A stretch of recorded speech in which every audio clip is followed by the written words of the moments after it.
നമസ്കാരം. എല്ലാ ദിവസവും വൈകിട്ട് 7 മണിക്കുള്ള മാർക്കറ്റ് ന്യൂസിലേക്ക് സ്വാഗതം. ഞാൻ സിയാദ് ഇല്ലിക്കൽ. ഇന്ന് എങ്ങനെയുണ്ടായിരുന്നു എല്ലാവരുടെയും ട്രേഡിങ്? ബാങ്ക് നിഫ്റ്റിയിൽ കയറിയ ആളുകൾക്ക് ഇന്ന് റോളർ കോസ്റ്ററിൽ കയറിയ ഒരു അവസ്ഥയാണ്. കാരണം പല ദിശകളിലേക്കും ബാങ്ക് നിഫ്റ്റി ഓരോ 10 മിനിറ്റ് ഇടവേളകളിൽ പോയിക്കൊണ്ടിരിക്കുകയാണ്. കൃത്യമായൊരു ഡയറക്ഷൻ ഇല്ലാതെ ആണ് ഇന്ന് മാർക്കറ്റ് മൂവ് ചെയ്തത്. ഹൈലി വോളറ്റിലാണ്. നമുക്ക് ഓരോ ബാങ്ക് നിഫ്റ്റിയുടെയും എല്ലാം തന്നെ ചാർട്ടുകൾ പരിശോധിക്കുമ്പോൾ ഏറെക്കുറെ കാര്യങ്ങൾ വ്യക്തമാകും. ഇപ്പോൾ ഞാൻ എടുത്തിരിക്കുന്നത് നിഫ്റ്റിയുടെ ചാർട്ടാണ്. 15 മിനിറ്റ് ടൈം ഫ്രെയിമിലുള്ള നിഫ്റ്റിയുടെ ചാർട്ട്. ആ ഒരു വലിയ ഇന്നലത്തെ ഫോളാണ്.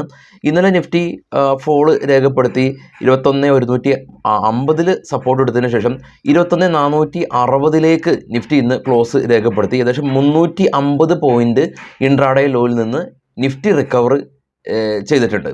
അപ്പോൾ ഇന്നലത്തെ ആ ഒരു ഫോളിൽ നിന്ന് നിഫ്റ്റി സപ്പോർട്ട് എടുത്തതിന് ശേഷം ഇൻട്രാഡേ ലോയിൽ നിന്നാണ് 350 പോയിൻറ്റിൻ്റെ ഒരു റാലി. ബാങ്ക് നിഫ്റ്റി ഞാനിപ്പോൾ എടുത്തിരിക്കുന്നത് ഇന്നത്തെ മാത്രം ചാർട്ടാണ്. 5 മിനിറ്റ് ടൈം ഫ്രെയിമിലുള്ള ബാങ്ക് നിഫ്റ്റിയുടെ ചാർട്ട് 44,600. ആദ്യ ക്യാനിൽ തന്നെ വലിയ ഗ്യാപ് ഡൗൺ ആയിരുന്നു 44,600. അതിനുശേഷം 45,400 റെസിസ്റ്റൻസ് ഫേസ് ചെയ്തു. വീണ്ടും 44,600 പരിസരത്ത് വീണ്ടും തിരികെ എത്തി. വീണ്ടും ബാങ്ക് നിഫ്റ്റി 45,074 പോയി. എങ്ങനെയാണോ ബാങ്ക് നിഫ്റ്റി മൂവ് ചെയ്തത് എക്സാക്റ്റ് സെയിം ആണ് HDFC ബാങ്ക്. HDFC ബാങ്ക് പക്ഷേ 1392 എന്ന് പറയുന്ന ഒരു ഇൻട്രാഡേ ലോ ക്രിയേറ്റ് ചെയ്തതിനു ശേഷം ഏകദേശം 5 പോയിൻറ്റ് റാലി രേഖപ്പെടുത്തി. ഇന്നത്തെ ഇൻട്രാഡേ ലോയിൽ നിന്ന് 5% റാലി രേഖപ്പെടുത്തി 1456 എന്ന നിലയിലാണുള്ളത്. 1392 ഒരു ലോ ക്രിയേറ്റ് ചെയ്തപ്പോൾ അത് HDFC ബാങ്കിനെ സംബന്ധിച്ച് ഒരു നല്ലൊരു ബൈയിങ് റേഞ്ച് ആയിട്ട് നിക്ഷേപകർ കരുതിയതുകൊണ്ടാണ് വലിയ രീതിയിലുള്ളൊരു ബൈയിങ് HDFC ബാങ്കിൽ കണ്ടിട്ടുള്ളത്. അപ്പോൾ ഇത്രയധികം വോളറ്റിലായിട്ടുള്ളൊരു മാർക്കറ്റാണ് ഇന്നുണ്ടായിട്ടുള്ളത്. അപ്പോൾ ഏറെക്കുറെ ട്രേഡേഴ്സ് ട്രാപ്പ് ആവാനും ട്രേഡേഴ്സ് ലോസ് ആവാനും സാധ്യതകൾ വളരെ കൂടുതലുള്ള ഒരാഴ്ചയിലൂടെയാണ് നമ്മൾ കടന്നു പോകുന്നത്. അപ്പോൾ ഈ ഒരാഴ്ച നമ്മൾ കണ്ടതുപോലെ തന്നെ മന്ത്ലി എക്സ്പയറി ആണുള്ളത്. അങ്ങനെ ഒരുപാട് സ്റ്റോക്കുകളിൽ വലിയ രീതിയിലുള്ള ഇടിവൊക്കെ ഉണ്ടായതുകൊണ്ടാണ് മാർക്കറ്റ് ഇത്രയധികം വോളറ്റിലിറ്റി ഉണ്ടാകുന്നത്. നിഫ്റ്റി ഇന്നലത്തെ ക്ലോസിങ്ങിൽ നിന്ന് പക്ഷേ 215 പോയിൻറ്റിൻ്റെ ഒരു റാലി, സെൻസെക്സ് 689 പോയിൻറ്റിൻ്റെ റാലി, ബാങ്ക് നിഫ്റ്റി -400 നിന്ന് തിരികെ കയറി 67 പോയിൻറ്റിൻ്റെ ഒരു പോസിറ്റീവിൽ ക്ലോസ് ചെയ്യാൻ സാധിച്ചു. NSEയിൽ പൊതുവേ കമ്പനീസ് എല്ലാം തന്നെ ഗ്രീനിലാണ് ക്ലോസ് ചെയ്തിട്ടുള്ളത്. 1531 കമ്പനീസ് കഴിഞ്ഞ ദിവസം ക്ലോസിങ്ങിന് മുകളിൽ ക്ലോസ് ചെയ്തപ്പോൾ 611 കമ്പനീസിൽ മാത്രമാണ് പ്രോഫിറ്റ് ബുക്കിംഗ് കണ്ടിട്ടുള്ളൂ. നിഫ്റ്റിയിൽ മികച്ച കേമന്മാരായിട്ട് ഇന്നുള്ളത് ഹിൻഡൽകോ 4%, ഡോക്ടർ റെഡ്ഡി 4%, ടാറ്റ സ്റ്റീൽ 4% അടുത്ത്, HCL ടെക്കും ഇൻഡസ്ഇൻഡ് ബാങ്കും ഏകദേശം 4% താഴെ റാലി രേഖപ്പെടുത്തി. ഇന്ന് വലിയ രീതിയിൽ പ്രോഫിറ്റ് ബുക്കിംഗ് കണ്ടിട്ടുള്ളത് ICICI bank, axis bank, Asian paint, Adani port, HDFC life തുടങ്ങിയ കമ്പനീസ് 3% വരെയുള്ള ഒരു ഫോളാണ് ഉണ്ടാക്കിയിട്ടുള്ളത്. ഇനി നമുക്ക് ഓപ്പൺ ഇൻട്രസ്റ്റ് പരിശോധിക്കാം. ഞാനിപ്പം പറയാറുള്ള പോലെ തന്നെ ഓപ്പൺ ഇൻട്രസ്റ്റ് നോക്കുന്നത് ഓപ്ഷൻ ചെയ്യുന്ന ആളുകൾ മാത്രമല്ല, ഇൻവെസ്റ്റേഴ്സും സ്വിംഗ് ട്രേഡേഴ്സും തീർച്ചയായിട്ടും ഓപ്പൺ ചെയിൻ നോക്കണം, OI അനാലിസിസ് നോക്കണം. മാർക്കറ്റിൻ്റെ ഗതി ഇനി മുന്നോട്ടാണോ അതല്ലെങ്കിൽ ആളുകളെ മാർക്കറ്റിനെ ഷോർട്ട് ചെയ്ത് വെച്ചിരിക്കുകയാണോ എന്നുള്ളതൊക്കെ ഇവിടെ ഏറെക്കുറെ നമുക്ക് കാര്യങ്ങൾ വ്യക്തമാകാൻ സാധിക്കും. ഇപ്പോൾ നിഫ്റ്റിയുടെ ഓപ്പൺ ഇൻട്രസ്റ്റ് ആണ് 21,453 നിഫ്റ്റിയുടെ സ്പോട്ട് ഉള്ളത്. ആദ്യത്തെ സപ്പോർട്ടായിട്ടുള്ളത് 21,400, അതിനുശേഷം 21,300, 21,100, 21,000. ആ ഗ്രീൻ കളർ കാണുന്നത് ഏറ്റവും ടോപ്പിൽ കാണാൻ സാധിക്കും. ടോപ്പ് റൈറ്റ് കോർണറിൽ നോക്കിയാൽ കാണാൻ സാധിക്കും put OA green colour, call OA red colour. Red colour എന്ന് പറയുന്നത് മാർക്കറ്റിനെ ആളുകൾ ഷോർട്ട് ചെയ്തിട്ടുള്ള ആ നിഫ്റ്റിയുടെ ലെവലുകളാണ്. ഓപ്ഷൻ ചെയ്യണ്ട എങ്കിൽ കൂടിയും നിഫ്റ്റിയുടെ ലെവലുകൾ നമുക്കറിയാലോ. അങ്ങനെ നോക്കുകയാണെങ്കിൽ 21,700 ആണ് കോളിൽ ഏറ്റവും കൂടുതൽ ഹയർ ഓപ്പൺ ഇൻട്രസ്റ്റ് ഉള്ളത്. അതിനർത്ഥം എന്താ? 21,700 എത്തുമ്പോൾ മാർക്കറ്റ് 21,700 അപ്പുറം പോകാനായിട്ട് കുറച്ച് ബുദ്ധിമുട്ടാണ്. എന്നാൽ പോകില്ല എന്നൊന്നും അർത്ഥമില്ല, പോകാനായിട്ട് കുറച്ച് ബുദ്ധിമുട്ടാണ് എന്നുള്ളതാണ്. ഇത് തൊട്ട് താഴെ വരാണെങ്കിൽ ടോട്ടൽ കോള് ആളുകൾ അത്തരത്തിൽ സെല്ല് ചെയ്ത് വെച്ചിരിക്കുന്നത് ഏകദേശം 8 കോടിയും പുട്ട് സെല്ല് ചെയ്തിരിക്കുന്നത് 6 കോടിയുമാണ്.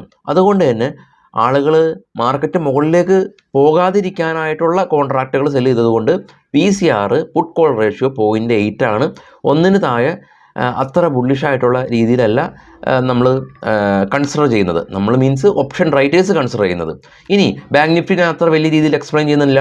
ഒറ്റ നോട്ടത്തിൽ നമുക്ക് കാണാൻ സാധിക്കും 46,500 ഹയർ കോൾ സൈഡിലുള്ളത്, 44,000 പുട്ട് സൈഡിലുള്ളത്, PCR 0.7. അപ്പോൾ കോള് നിഫ്റ്റി എക്സ്പ്ലെയിൻ ചെയ്തതുകൊണ്ട് ബാങ്ക് നിഫ്റ്റിയുടെ ഓപ്പൺ ഇൻട്രസ്റ്റ് കാര്യക്ഷമമായിട്ട് ഞാൻ എക്സ്പ്ലെയിൻ ചെയ്യുന്നില്ല. ഇനി നമുക്ക് ഗ്ലോബൽ മാർക്കറ്റ് പരിശോധിക്കാം. അപ്പോൾ ഇത്തരത്തിൽ ഓപ്ഷൻ വളരെ സിമ്പിളായ രീതിയിൽ നമുക്ക് മലയാളത്തിൽ തന്നെ പഠിക്കാനൊക്കെ ആയിട്ട് സാധിക്കും. ഒറ്റ ഡിഫിക്കൽട്ടായിട്ടുള്ള ലാംഗ്വേജുകളൊന്നും തന്നെ യൂസ് ചെയ്യാതെ ഓൺലൈനായിട്ട് ഉണ്ടതല്ലെങ്കിൽ കോഴിക്കോടും കൊച്ചിയിലും ഓഫ്ലൈനായിട്ട് നമ്മുടെ ക്ലാസ് റൂമിൽ ഇരുന്നുകൊണ്ട് തുടർന്ന് നമ്മൾക്ക് 6 മാസത്തെ ഒരു സപ്പോർട്ടും ഉണ്ട്. ഈ ഒരു സപ്പോർട്ട് സമയത്ത് നിങ്ങൾ എന്ത് സംശയവും നമ്മൾ നേരിട്ട് വിളിക്കാം, നമ്മൾ ഇൻസ്ട്രക്ടറിനെ വിളിക്കാം, സംശയ നിവാരണം നടത്താം. അപ്പോൾ താഴെ കാണുന്ന വാട്സാപ്പ് നമ്പറിൽ നിങ്ങൾക്ക് സീറ്റ് ബുക്ക് ചെയ്യാം. ഇനി ഏറ്റവും ഗ്ലോബൽ മാർക്കറ്റിൽ ഏറ്റവും ടോപ്പിൽ നോക്കാം. Gold $2,029 per ounce. Indian rupees ഡോളറിനെതിരെ 83 രൂപ 17 പൈസ. ബ്രന്റ് ഓയിൽ ഏകദേശം $79.91 പെർ ബാരൽ.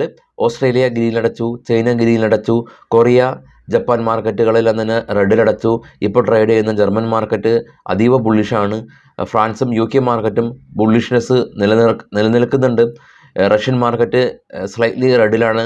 ബിറ്റ്കോയിൻ വീണ്ടും തിരികെ വമ്പൻ റാലി നടത്തി 1,500 പോയിൻ്റ് റാലി രേഖപ്പെടുത്തി 40,000 മുകളിൽ പോയി. ഇന്ത്യ വിക്സ് ഇന്ന് ആദ്യമായിട്ട് 3.5% ഫോൾ ഉണ്ടായി, 14.37. ആദ്യമായി മീൻസ് കഴിഞ്ഞ കുറച്ച് ദിവസങ്ങളായിട്ട് സ്പൈക്കായിരുന്നു. ഡോ ഫ്യൂച്ചർ ഇപ്പോൾ ട്രേഡ് ചെയ്യുന്നത് പോസിറ്റീവാണ്. ഇന്നത്തെ സെക്ടർ പെർഫോമൻസ് നോക്കുകയാണെങ്കിൽ എല്ലാ സെക്ടറും ഗ്രീനിൽ ക്ലോസ് ചെയ്യാൻ സാധിച്ചിട്ടുണ്ട്. മീഡിയ സെക്ടറാണെന്ന് നല്ല രീതിയിലുള്ള ഒരു റാലിക്ക് കാരണമായിട്ടുള്ളത്. അപ്പോൾ സീലെല്ലാം തന്നെ ആളുകൾ ബോട്ടം ഫിഷിംഗ് എല്ലാം തന്നെ തുടങ്ങിയിട്ടുണ്ട്. ഇനി നമുക്ക് സ്റ്റോക്കുകളുടെ കുറച്ച് വാർത്തകളിലേക്ക് നമുക്ക് പോകാം. കാനറ ബാങ്ക് നെറ്റ് പ്രോഫിറ്റ് 27% ഉയർന്നു. നെറ്റ് ഇൻട്രസ്റ്റ് ഇൻകം 10% ഉയർന്നു. ഇൻഡസ് ടവർ മൊബൈൽ കമ്പനികൾക്ക് വേണ്ടിയിട്ട് ടവറുകളെല്ലാം തന്നെ മൊബൈൽ ടവറുകൾ ചെയ്യുന്ന കമ്പനിയാണ് ഇൻഡസ് ടവർ. ഇന്ന് റാലി രേഖപ്പെടുത്തിയിട്ടുണ്ടായിരുന്നു. ഇന്നലെ റിസൾട്ട് വന്നപ്പോൾ മികച്ച റിസൾട്ടാണ് ഉണ്ടായിരുന്നത് കമ്പനിയുടെ. കൂടാതെ തന്നെ ഒരുപാട് ടവറുകൾ കമ്പനി ആഡ് ചെയ്യുമെന്ന് കമ്പനി അറിയിച്ചിട്ടുണ്ടായിരുന്നു. രാമ സ്റ്റീൽ ട്യൂബ് കഴിഞ്ഞ ഒരു 7 വർഷത്തിനിടെ 3ാമത്തെ തവണയാണ് ഈ കമ്പനി ബോണസ് ഷെയർ ഇഷ്യൂ ചെയ്യുന്നത്. ബോണസ് ഷെയർ എന്ന് പറഞ്ഞാൽ നിലവിൽ കമ്പനിയുടെ സ്റ്റോക്കുകൾ ഹോൾഡ് ചെയ്യുന്ന ആളുകൾക്ക് ഫ്രീ ആയിട്ട് കമ്പനി സ്റ്റോക്കുകൾ ഇഷ്യൂ ചെയ്യുന്ന പ്രോസസ്സാണ് bonus share. Havells India, Lloyd എന്ന് പറയുന്ന ഹാവൽസ് ഇന്ത്യയുടെ AC ബ്രാൻഡുകളെല്ലാം തന്നെ നിങ്ങൾ ശ്രദ്ധിച്ചിരിക്കും.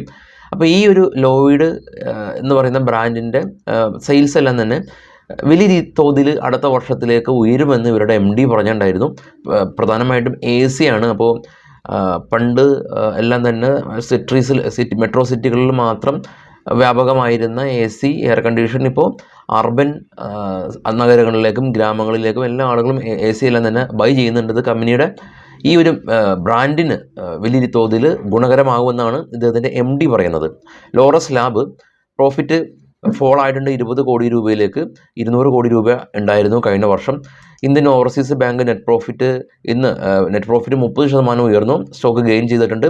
എക്സൈഡ് ഇൻഡസ്ട്രീസ് ബാറ്ററി നിർമ്മാതാക്കളാണ്. നെറ്റ് പ്രോഫിറ്റ് 2.5% ഉയർന്നു. EV സെക്ടറിൽ ഒരു ന്യൂസ് ഉള്ളത് റൂഫ് ടോപ്പ് സോളാറിനെല്ലാം തന്നെ സബ്സിഡി പ്രഖ്യാപിക്കുമെന്നുള്ളതായിരുന്നു.